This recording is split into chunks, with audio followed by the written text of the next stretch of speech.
Selamat pagi. Assalamualaikum warahmatullahi wabarakatuh. Om Swastiastu. Salam sejahtera untuk kita semua. Baik, di sini kami dari kelompok 1 akan mempresentasikan mengenai penentuan kadar protein dalam albumin telur melalui metode Lowry. Untuk itu, izinkan kami untuk memperkenalkan diri terlebih dahulu. Saya sebagai penyaji 1 atas nama Nurul Ijah, NIM 181303124, dan dua rekan saya yang lainnya, yaitu Putu Arinka Rizky Krisna Dewi sebagai penyaji 2 dengan NIM 181303105, dan Hairunisa sebagai penyaji ketiga dengan NIM 181303113. Langsung saja kita ke tujuannya. Adapun tujuan dari percobaan ini yaitu untuk menentukan kadar protein suatu bahan dengan menggunakan metode Lowry. Selanjutnya, adapun dasar teorinya, protein tersusun atas asam-asam amino yang dihubungkan dengan ikatan peptida. Telur merupakan salah satu sumber protein hewani yang banyak dikonsumsi oleh masyarakat. Dalam protein albumin telur ini terkandung beberapa asam amino seperti tirosin dan triptofan. Penentuan konsentrasi protein merupakan proses rutin yang sering dilakukan dalam analisis kimia. Salah satu tujuannya yaitu untuk mengetahui nilai gizi dari suatu bahan makanan. Ada beberapa metode yang biasa digunakan dalam rangka menentukan konsentrasi protein, salah satunya ini dengan menggunakan metode Lowry. Pemilihan metode yang baik dan tepat dalam suatu pengukuran tergantung pada beberapa faktor, yaitu seperti banyaknya material atau sampel yang tersedia, waktu yang tersedia untuk melakukan pengukuran, dan alat spektrofotometer yang digunakan. Selanjutnya, reagen pendeteksi gugus fenolik seperti reagen Folincio-Calteu digunakan dalam penentuan konsentrasi oleh Lowry yang selanjutnya kita sebut sebagai metode Lowry. Dalam bentuk yang paling sederhana, reagen Folincio-Calteu dapat mendeteksi residu protein tirosin karena kandungan fenolik dalam residu tirosin yang mampu mereduksi reagen fosfotungstat dan fosfomolibdat menjadi tungstat dan molibdenum yang berwarna biru. Reagen fosfotungstat dan fosfomolibdat ini merupakan konstituen utama dari reagen Folincio-Calteu. Hasil reduksi ini menunjukkan puncak adsorpsi yang lebar pada daerah merah dari spektrum sinar tampak. Reagen Folincio-Calteu merupakan suatu komposisi kompleks yang diperoleh dengan cara pemanasan refluks dari Na-tungstat dan Na-molibdat dengan asam ortofosfat. Selain itu, disertakan pula komponen-komponen lain untuk meningkatkan kestabilan reagen yang dalam kondisi normal berwarna kuning pucat. Pada saat menentukan suatu konsentrasi dalam suatu sampel, harus dilakukan pula pengukuran terhadap beberapa larutan protein standar yang memiliki rentang protein tertentu, di mana konsentrasi sampel berada di dalam rentangan tersebut. Pengukuran yang dilakukan terhadap larutan protein standar dan sampel, kita gunakan spektrofotometer. Dengan pengukuran spektrofotometer ini akan diperoleh absorbansi dari larutan standar dan sampel. Pengukuran dengan menggunakan spektrofotometer ini dengan hasil pengukuran yang secara kuantitatif akan mempunyai akurasi yang tinggi walaupun tidak seakurat metode instrumentasi serapan atom ataupun sinar gamma. Prinsip dasar dari pengukuran secara kuantitatif adalah menggunakan hukum Lambert-Beer, di mana hukum Lambert-Beer ini menjabarkan pengurangan eksponensial dari intensitas radiasi yang diteruskan karena peningkatan aritmatik dari kadar zat penyerat, sehingga diperoleh persamaan log I0 per I sama dengan A sama dengan min log T sama dengan log 1 per T, di mana I0 atau I ini disebut optical density atau OD atau absorbansi A, sedangkan I atau I0 disebut transmitan atau T, yaitu proporsi radiasi yang diteruskan. Bila T dikalikan dengan 100% disebut persen transmitansi. Selanjutnya, adapun alat dan bahan yang digunakan dalam percobaan ini. Yang pertama, adapun alat yang digunakan yaitu spektronik 20 plus 1 buah, gelas kimia 3 buah, batang pengaduk 1 buah, gelas ukur 5 mili 2 buah, pipet tetes 2 buah, pipet volume 5 mili 1 buah, dan tabung reaksi 1 rak. Selanjutnya, Bahan yang digunakan, yang pertama kertas saring, yang kedua natrium karbonat 2%, yang ketiga natrium hidroksida 0,1 molar, selanjutnya tembaga 2 sulfat pentahidrat 0,5%, selanjutnya Na tartarat, kemudian reagen Folincio Chalteu. Selanjutnya bahan yang digunakan adalah larutan BSA atau larutan protein standar, dan yang terakhir larutan albumin telur. Selanjutnya akan dipresentasikan oleh Arinka.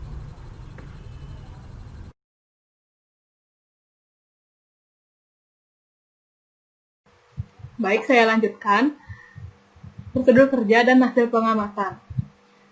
Prosedur kerja yang pertama, reagen biuret dibuat dengan mencampurkan reagen A sebanyak 50 ml dan reagen B sebanyak 1 ml. Hasil pengamatannya yaitu reagen biuret telah dibuat dengan campuran reagen A dan reagen B. Prosedur kerja yang kedua, larutan albumin telur dibuat dengan melarutkan 10 ml albumin telur ke dalam 90 ml Aquades. 10 ml dari campuran ini diencerkan lagi sebanyak 10 kali atau pengencerannya itu menjadi 100 kali. Hasil pengamatannya yaitu larutan albumin telur telah dibuat dan diencerkan 10 kali. Untuk prosedur kerja yang ketiga, larutan protein standar atau BSA dicampurkan dengan air hingga volumenya menjadi 1,0 ml. Hal yang sama juga dilakukan pada larutan sampel, contohnya larutan albumin.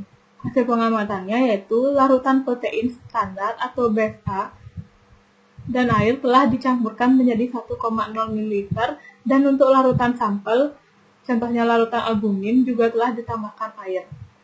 Selanjutnya, prosedur kerja yang keempat, sebanyak 5 ml reagen biuret dimasukkan ke dalam masing-masing tabung yang berisi larutan standar dan sampel. Kemudian campuran ini diinkubasi selama 10 menit pada suhu kamar. Hasil pengamatannya yaitu reagen biuret telah dicampurkan ke dalam masing-masing tabung yang berisikan larutan standar dan sampel. Kemudian diinkubasi selama 10 menit dengan menggunakan suhu kamar. Selanjutnya, prosedur yang kelima, sebanyak 0,5 ml reagen fenol atau phenolic sulfate ditambahkan ke dalam masing-masing tabung reaksi, kemudian kocok. Tabung-tabung ini diinkubasi selama 30 menit pada suhu kamar. Waktu inkubasi dimulai setelah penambahan reagen phenolic sulfate ke dalam tabung terakhir. Hasil pengamatannya yaitu reagen fenol telah dicampurkan ke dalam masing-masing tabung, kemudian diinkubasi selama 30 menit dengan menggunakan suhu kamar. Prosedur kerja yang keenam, absorbansi dari masing-masing larutan tersebut diukur dengan spektronik 20+ dengan panjang gelombang 700 nanometer. Hasil pengamatannya yaitu absorbansi dari masing-masing larutan telah diukur dengan menggunakan spektronik 20+ dengan panjang gelombang 700 nanometer. Dan bisa juga disingkat dengan menggunakan tabel untuk langkah-langkah yang sebelumnya. Untuk yang selanjutnya, untuk di sini ada nomor tabungnya itu ada 9, dan untuk yang pertama penambahannya standar albumin telur. Untuk nomor tabung yang pertama tidak ada. Untuk tabung yang kedua penambahannya itu sebesar 0,1 ml. Nomor tabung yang ketiga penambahannya sebesar 0,2 ml. Yang keempat 0,4 ml. Untuk tabung yang nomor 5 penambahannya sebesar 0,6 ml. Dan untuk tabung yang keenam penambahannya sebesar 0,8. Dan untuk nomor tabung 7 sampai 9 tidak terdapat penambahan standar albumin telur. Selanjutnya, untuk penambahan sampel protein dari nomor tabung 1 sampai nomor tabung 6 tidak mengalami penambahan sampel protein. Dan untuk nomor tabung 7 sampai nomor 9 mengalami penambahan sampel protein yaitu sebesar 0,1 ml. Selanjutnya, untuk penambahan H2O atau air, untuk tabung yang pertama, penambahannya sebesar 1 ml. Untuk tabung yang kedua, penambahannya sebesar 0,9 ml. Untuk tabung yang ketiga, penambahannya sebesar 0,8 ml. Untuk nomor tabung yang keempat sebesar 0,6 ml. Untuk tabung yang kelima sebesar 0,4 ml. Untuk tabung yang keenam sebesar 0,2 ml. Untuk tabung yang ketujuh sebesar 0,9 ml. Untuk tabung yang ke-8 sebesar 0,9 ml. Dan untuk tabung yang ke-9 sebesar 0,9 ml. Selanjutnya untuk penambahan reagen diuret, untuk nomor tabung 1 sampai nomor tabung 9, penambahannya itu sebesar 5 ml. Selanjutnya aduk hingga tercampur merata, inkubasi selama 10 menit pada suhu kamar. Untuk penambah reagen fenol dari nomor tabung 1 sampai nomor 9, penambahannya itu sebesar 0,5 ml. Aduk segera sehingga tercampur merata, inkubasi selama 30 menit pada suhu kamar. Absorbansi diukur dengan menggunakan spektronik 20 plus pada 700 nanometer dengan tabung 1 sebagai belangko. Sekian presentasi dari saya dan dilanjutkan oleh teman saya yaitu Nisa. Baik, di sini saya sebagai penyaji ketiga akan mempresentasikan pada bagian hasil pembahasan.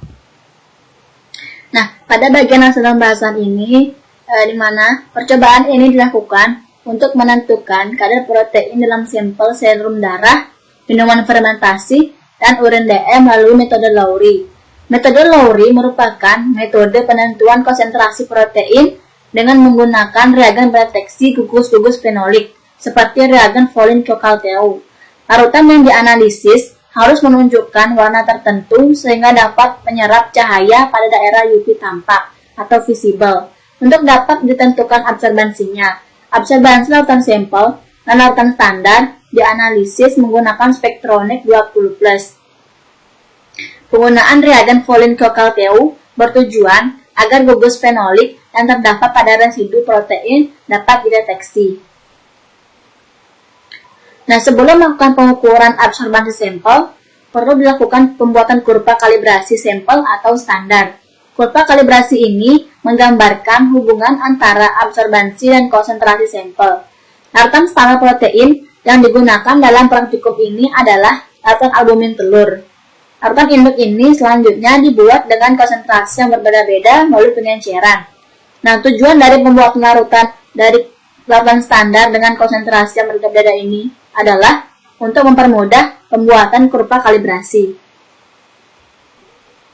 Selanjutnya, ke dalam larutan standar tersebut ditambahkan reagen biuret, di mana setelah ditambahkan reagen biuret, larutan bening tak berwarna.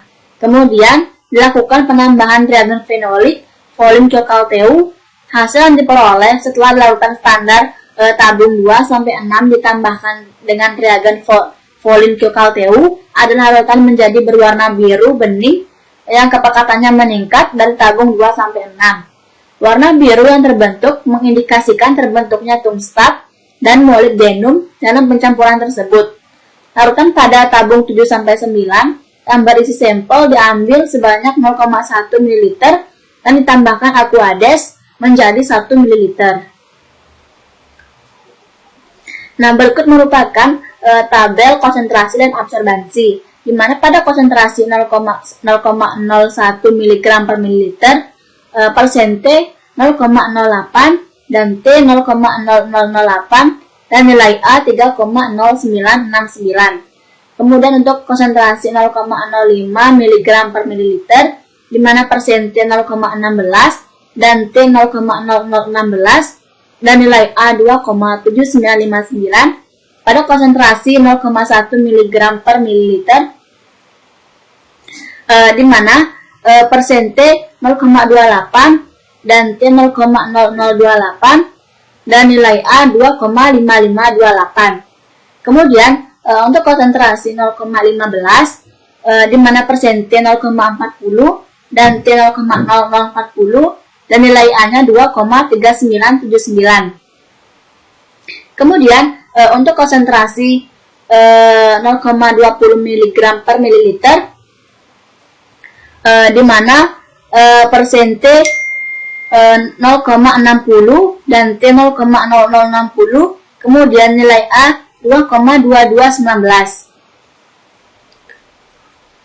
Nah, berikut merupakan cara untuk mencari nilai A, di mana pada konsentrasi 0,01 mg per mililiter, A sama dengan min log T.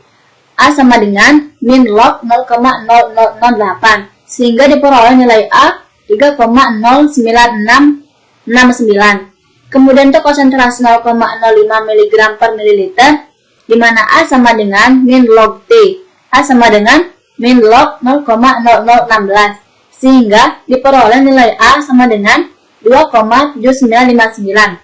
Kemudian untuk konsentrasi 0,1 mg per mililiter, di mana A sama dengan min log T, A sama dengan min log 0,0028, sehingga diperoleh nilai A sama dengan 2,5528. Kemudian untuk konsentrasi 0,15 mg per mililiter, A sama dengan min log T, A sama dengan min log 0,0040, sehingga diperoleh nilai A-nya 2,3979.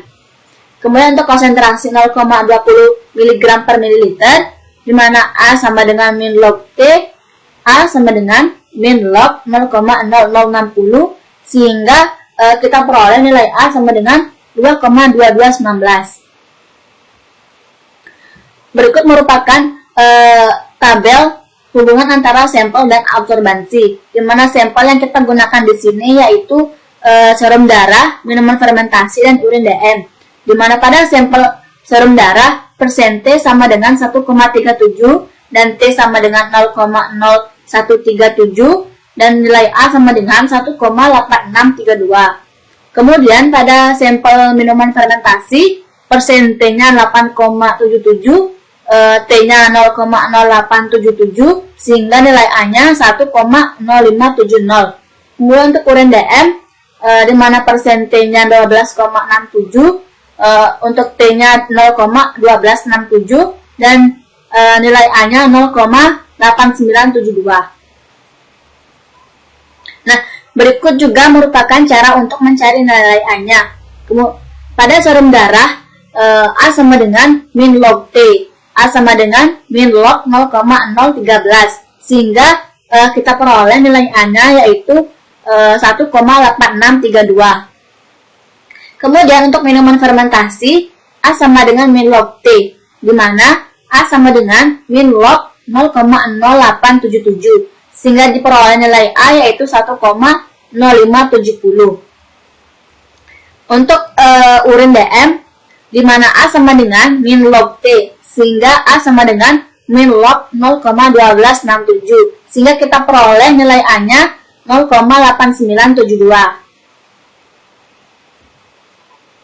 Nah, berikut merupakan kurva hubungan absorbansi dengan konsentrasi, di mana berdasarkan data di atas, kurva kalibrasi larutan standar tersebut merupakan garis lurus dengan persamaan garis Y sama dengan min 4,4438X plus 3,0663, sehingga konsentrasi sampel dapat dihitung berdasarkan grafik di atas dan perhitungan yang telah dilakukan, sehingga diperoleh nilai Y sama dengan min 4,4438X plus 3,0663.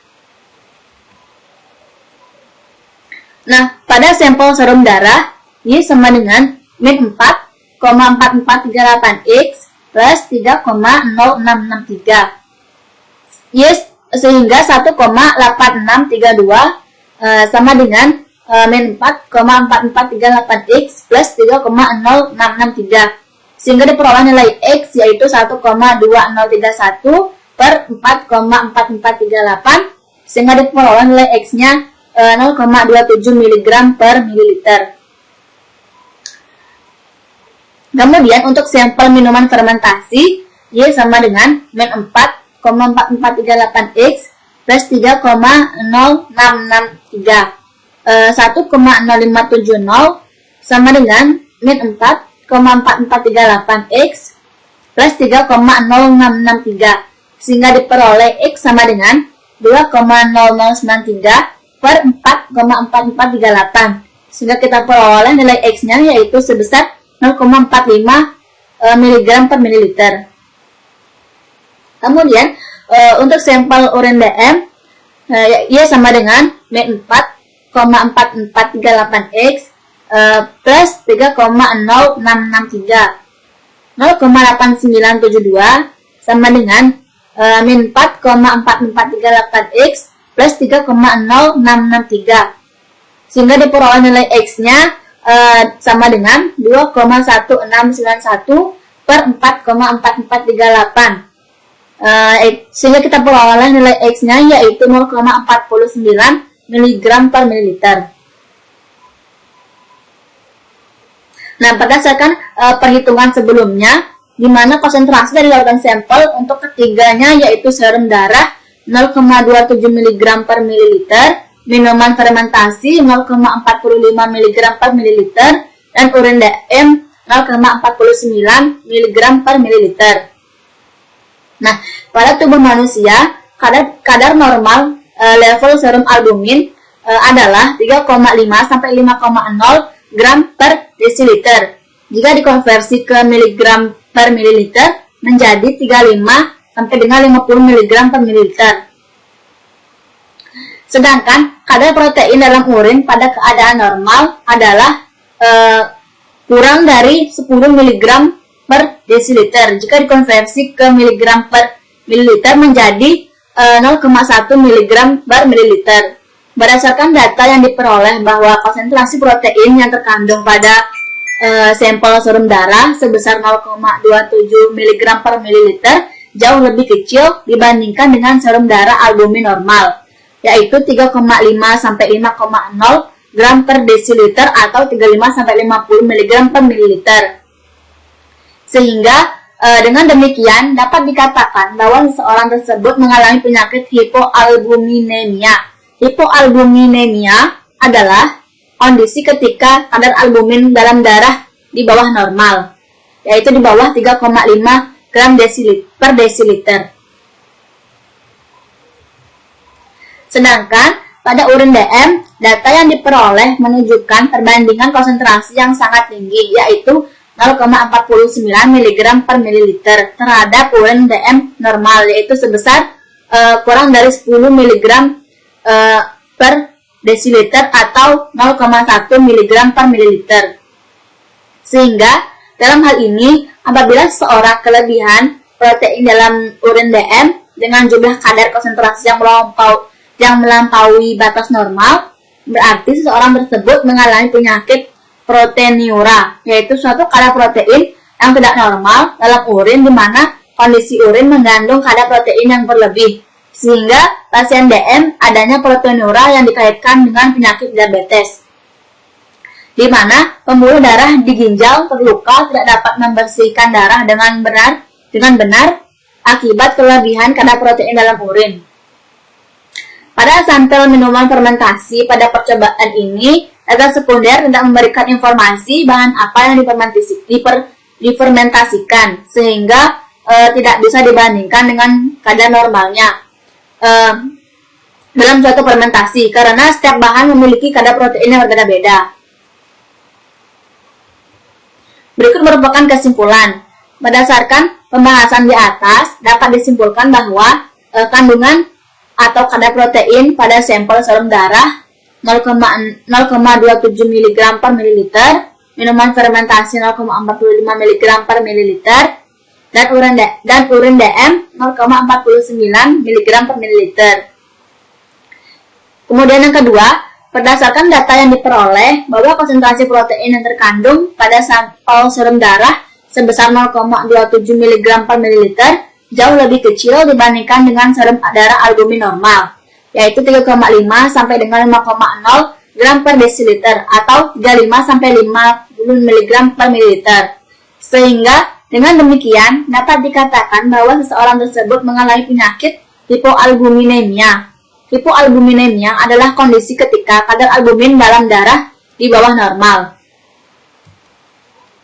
Sedangkan pada urin DM, data yang diperoleh menunjukkan perbandingan konsentrasi yang sangat tinggi, yaitu 0,49 mg per mililiter terhadap urin DM normal, yaitu sebesar 10 mg per desiliter atau 0,1 mg per mililiter. Sehingga Dalam hal ini, apabila seseorang kelebihan protein dalam urin DM dengan jumlah kadar konsentrasi yang melampaui batas normal, berarti seseorang tersebut mengalami penyakit proteinuria, yaitu suatu kadar protein yang tidak normal dalam urin, di mana kondisi urin mengandung kadar protein yang berlebih. Sehingga pada pasien DM adanya proteinuria yang dikaitkan dengan penyakit diabetes, di mana pembuluh darah di ginjal terluka, tidak dapat membersihkan darah dengan benar akibat kelebihan kadar protein dalam urin. Nah, sekian presentasi dari kelompok kami. Apabila kami ada kesalahan kata, kami mohon maaf. Saya tutup dengan ucapan terima kasih.